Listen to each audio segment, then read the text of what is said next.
The wind howled like a wild animal, whipping through the darkened streets of Chicago as Jackson Reed hunched his shoulders against the brutal cold. Snowflakes, thick and heavy, clung to his worn-out army jacket, melting into the fabric. His fingers, stiff from the freezing air, clenched the handle of a battered grocery cart with one wobbly wheel, the damn thing squeaking every time it hit an uneven patch of ice. "Hold on, Daddy," a small voice piped up beside him. His 6-year-old daughter, Lily, tugged at his sleeve, her little mittens clutched around a bruised apple they'd just picked up from the discount bin. Her pink snow boots crunched through the fresh layer of white, her breath puffing out in tiny clouds as she giggled at the way it swirled away. Jackson forced a smile. "Got it?" Lily nodded, her golden curls peeking out from under her knit hat. "Safe and sound, sir," she said, giving him a mock salute. Despite the humor in her voice, Jackson felt the weight of their reality pressing down on him. The overdue bills, the eviction notice folded in his pocket, and the job interview he was already running late for. The storm had slowed everything down. Buses were delayed, sidewalks were treacherous, and time was slipping through his fingers like the snowflakes melting on his skin. "Daddy, look!" Lily's mittened hand shot out, pointing across the street. Jackson followed her gaze to a sleek black Range Rover, its hazard lights blinking in the thickening snowfall. A woman stood beside it, wrapped in a coat that, despite its expensive cut, didn't seem warm enough for this kind of weather. She held her phone to her ear, her breath visible as she muttered into it, pacing slightly, heels sinking into the snow. The way she kept glancing at her watch and frowning told him everything. She was in trouble. Jackson hesitated. He didn't have time for this. He needed that job. Every second counted. But then Lily's small voice rang out again, soft but firm. "She looks really cold," she said. "Maybe we can help?" Jackson sighed. His little girl had a heart too big for this world. "All right, kiddo. Let's go." They trudged through the snow, the icy wind stinging Jackson's face. As they got closer, the woman glanced up, her sharp green eyes flicking between him and Lily, wary but clearly relieved at the sight of them. "Flat tire?" Jackson asked, already knowing the answer. "Yeah," she sighed, brushing damp strands of auburn hair from her face. "Roadside assistance is taking forever, and I have a meeting in 20 minutes. Jackson rolled up his sleeves. "No need to wait. I can fix it." She blinked. "Are you sure? It's freezing, and you're with your daughter. It's no trouble. I've done this 100 times. Lily beamed, holding the umbrella over him as snowflakes danced around them. "My daddy's really good at fixing things. He says kindness is free, so we should share it with everyone." The woman chuckled despite the cold, her tension easing just a bit. "That's a good philosophy." Jackson crouched down, his fingers numb as he worked the lug nuts loose. The pavement was ice-cold beneath his knees, but he ignored it, focusing on the task. Snow swirled around him, biting at his skin, but Lily's cheerful humming kept him grounded. "Almost done," Jackson muttered, tightening the last bolt. He stood up, shaking off the snow clinging to his sleeves. "All set." The woman exhaled, visibly relieved. "You're a lifesaver." She reached into her designer handbag and pulled out a crisp $100 bill. "Please take this." Jackson shook his head. "No need. Just happy to help." Her gaze flicked over him then, his old boots caked in slush, the threadbare jacket barely holding out against the wind, the tiny hand gripping his own. "At least let me give you a ride," she insisted. "You're freezing, and I assume you're heading somewhere important." Jackson hesitated. "We're headed to an interview. Actually, even more reason. Hop in." He wanted to refuse, but Lily's excited squeal, "We're riding in the fancy car," sealed his fate. With a reluctant nod, he lifted Lily into the warm leather interior of the Range Rover. The contrast between the freezing street and the heated seats was almost shocking. As the car pulled onto the snowy road, the woman glanced at him in the rearview mirror. "I didn't catch your name." "Jackson. Jackson Reed." She smiled slightly. "I'm Charlotte Vaughn." His breath hitched. That name, he'd seen it in the papers on billboards. CEO of Vaughn Industries, one of the biggest tech firms in the country. But he said nothing. This was just a ride, just a favor, nothing more. As Charlotte drove through the storm, Lily chattered excitedly about their big adventure, completely oblivious to her father's tense posture. The office building came into view all too soon, its glass facade barely visible through the thick snowfall. Charlotte slowed to a stop at the curb. "Jackson, give me your number, in case I get another flat tire." Something about the way she said it made him pause. But he pulled a crumpled receipt from his pocket and scribbled his number on the back. She took it with a nod. "Good luck in there." Jackson thanked her, scooped up Lily, and jogged inside, snow-covered but hopeful. Little did he know, that single act of kindness had just set something much bigger in motion. Jackson stomped the snow from his boots as he stepped into the small office building, the warmth inside hitting him like a slap to the face. Lily clutched his hand, her little cheeks flushed pink from the cold. He took a deep breath and approached the receptionist's desk, hoping the delay hadn't cost him the interview. "Jackson Reed, here for the mechanic position," he said, trying to keep the desperation out of his voice. The woman barely glanced up, smacking her gum as she scrolled on her phone. "You're late. I got caught in the storm. Boss already filled the spot." Just like that. No epaledi. No second chance. Jackson felt his stomach drop, but he forced himself to stay calm for Lily's sake. "Thanks anyway," he muttered, gripping Lily's hand a little tighter as he turned to leave. She looked up at him, wide-eyed. "Did you get the job, Daddy?" He swallowed the lump in his throat. "Not this one, sweetheart, but we'll find something else."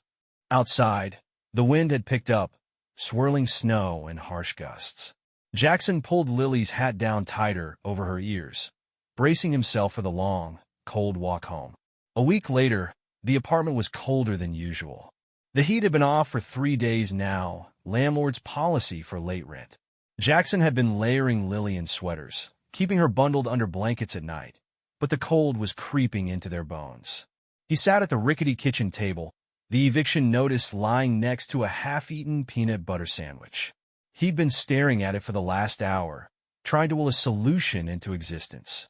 His phone vibrated on the table. Unknown number. His pulse quickened. Bill collector? Scammer? He hesitated, then answered. "Hello." "Jackson, it's Charlotte Vaughn." His heart kicked against his ribs. Miss Vaughn? You got a minute to talk?" Jackson sat up straighter, suddenly very awake. "Of course. I haven't been able to stop thinking about that day in the snow," she said. "You went out of your way to help me when you had your own problems. So I did some digging." Jackson's jaw tightened. "That didn't sound good." "You're an experienced mechanic," she continued, "and a damn good one from what I found. My company is expanding our logistics division. We need someone reliable to oversee fleet maintenance. It's a salaried position, full benefits." Jackson nearly dropped the phone. "You serious?" "Very." He exhaled sharply. I don't know what to say." "Say yes," Charlotte said simply. "And there's one more thing." Jackson's grip tightened on the phone. "What?" "I read about your situation. Your daughter, Lily, right?" He stiffened. "What about her?" "I've arranged for a scholarship fund in her name. When the time comes, she can go to any college she wants. Full ride." Jackson's vision blurred for a second. He pressed a hand over his mouth, trying to process everything. "You still there?" Charlotte asked. He cleared his throat. "Yeah, just, why would you do this? You don't even know me." "Because you reminded me that kindness isn't about what you expect in return," she said. "You helped me when you didn't have to. Now I'm just returning the favor." Jackson swallowed hard. He looked over at Lily, curled up on the couch with her favorite stuffed bear, humming to herself. "When do I start?" Charlotte laughed. "That's the right answer. Come to Vaughn Industries HQ Monday morning. We'll get you set up." Jackson set the phone down and rubbed his face, exhaling shakily. For the first time in a long while, things were finally turning around. Monday morning hit like a freight train. Jackson woke before dawn, his body still wired from nerves and excitement. He barely slept, lying in bed thinking about how fast his life had turned around. A week ago, he was one step away from sleeping in his truck with Lily. Now, he had a job, a real one with benefits and a salary. He adjusted his tie in the cracked bathroom mirror. He hadn't worn one in years. It felt foreign, stiff around his neck, but today wasn't a day to complain. "Daddy, you look fancy." Lily giggled from behind him. He turned and lifted her into his arms, pressing a kiss to her forehead. "First day, kiddo. Gotta make a good impression. You always make a good impression." She grinned, wiggling her feet. "Even when you're fixing cars in the snow." Jackson chuckled, heart swelling. "You're my good luck charm, you know that?" She nodded, serious. "Yup, and I made you a drawing for your new office." She held up a crayon masterpiece of the two of them standing under a bright yellow sun, holding hands, with the words, "I love you, Daddy," scribbled in bright pink. Jackson felt his throat tighten. "I love it, and I love you. Love you too." Pulling up to Vaughn Industries was like stepping into another universe. The building loomed over the city, a sleek glass and steel fortress with tinted windows that reflected the winter sky. The lobby was straight out of a high-end magazine. Marble floors, floor-to-ceiling LED screens flashing stock updates and corporate slogans. Jackson felt out of place before he even made it to the reception desk. "Jackson Reed," he told the woman at the front. She barely glanced up before directing him to the 18th floor. "Ms. Vaughn is expecting you." Charlotte Vaughn. Jackson had replayed their conversation in his head 100 times. He still didn't know what to make of her. Was she just a good person paying it forward? Or was there another angle to all of this? The elevator doors slid open into a massive office space with a panoramic view of the city skyline. Charlotte was already waiting, standing behind a sleek desk, dressed in an expensive suit, phone in one hand, coffee in the other. "Jackson." She smiled, setting her phone down. "Welcome to Vaughn Industries." "Thanks for having me," he said, shaking her hand. "I assume you read over the offer?" He nodded. "It's generous." Charlotte smirked. "It's fair." She gestured for him to sit. "Your job is simple. Keep our fleet running. Vaughn Industries is expanding, and logistics are key. We can't afford delays because of busted engines or overdue maintenance." "Understood." "Good." She sipped her coffee. "You'll report to the site manager, but your team answers to you. I need someone I can trust in this role." Jackson raised an eyebrow. "You barely know me." Charlotte's expression didn't change. "I know enough." There was something about the way she said it that sent a flicker of unease through him. Before he could respond, she pushed a company ID across the desk. "Security will set you up with everything else. HR has your paperwork ready. First paycheck hits Friday." Jackson hesitated, then picked up the badge. His name was printed in bold letters. This was real. "One more thing," Charlotte added, folding her hands. "Your daughter's scholarship? It's already set up." Jackson's heart skipped. "I don't know how to thank you." Charlotte leaned back in her chair, watching him. "Just your job, Jackson. That'll be thanks enough." By the end of the day, Jackson was standing in the company garage, running his hands over the hood of a brand-new delivery truck. The place was massive, state-of-the-art equipment, spotless workstations, enough tools to make any mechanic feel like a kid in a candy store. His team consisted of 5 guys, all sharp, all experienced. It should have felt like a dream.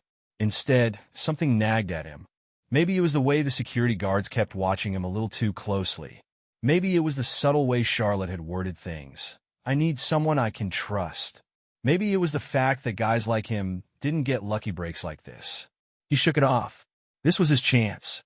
His shot at a better life for Lily. Whatever doubt he had, he'd bury it deep. For now.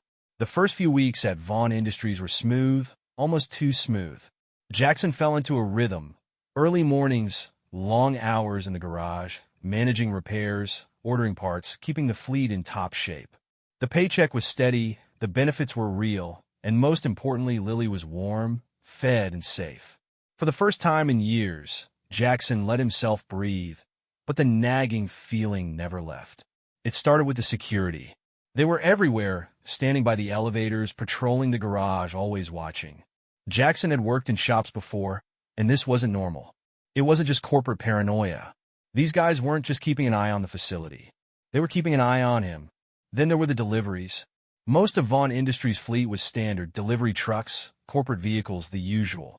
But every now and then, a few blacked-out vans rolled into the garage. No company logo, no paperwork, and Jackson wasn't allowed to touch them. "Those are handled by Ms. Vaughn's private team," his manager told him. "Not your problem." The hell, they weren't his problem. He was head of fleet maintenance. If a van needed servicing, it was his responsibility. So why was he being told to look the other way?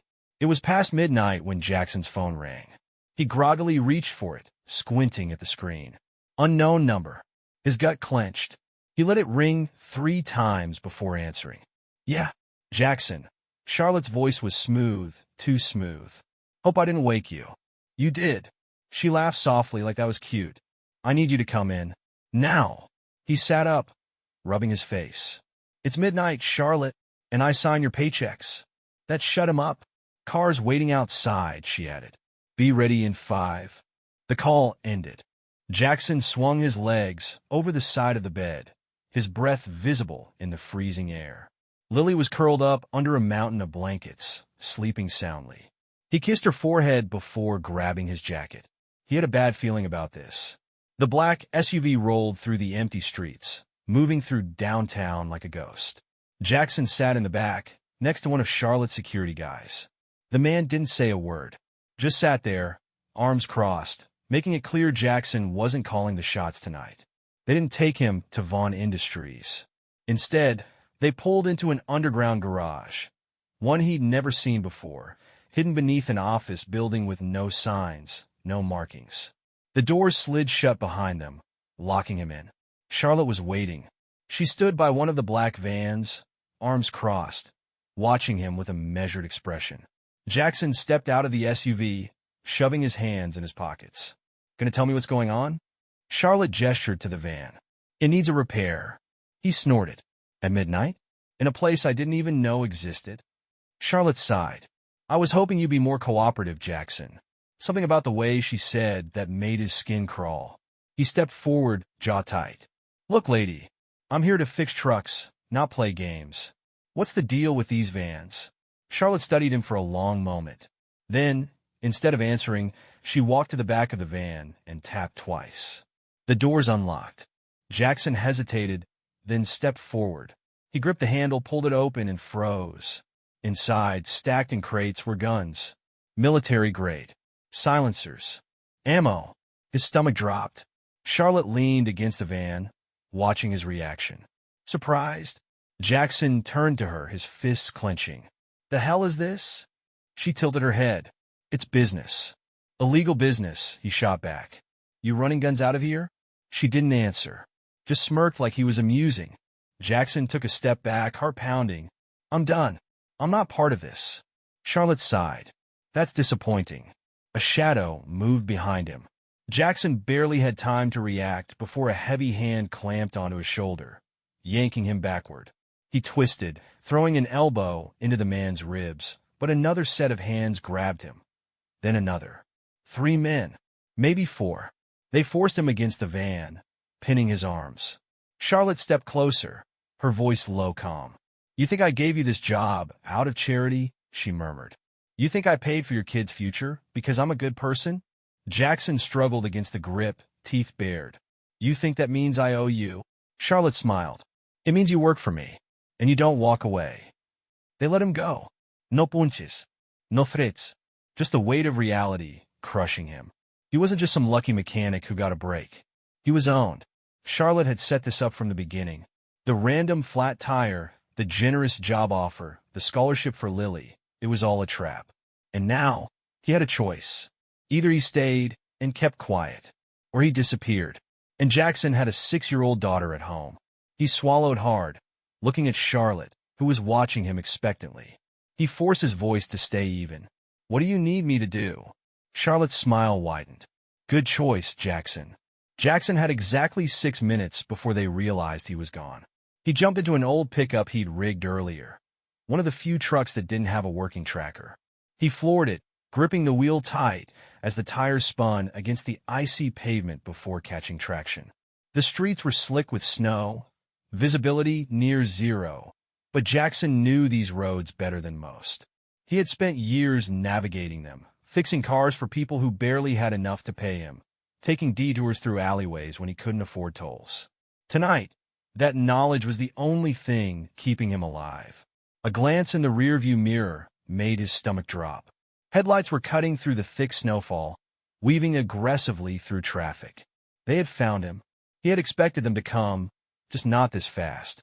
His fingers tightened on the wheel, his pulse hammering against his skull.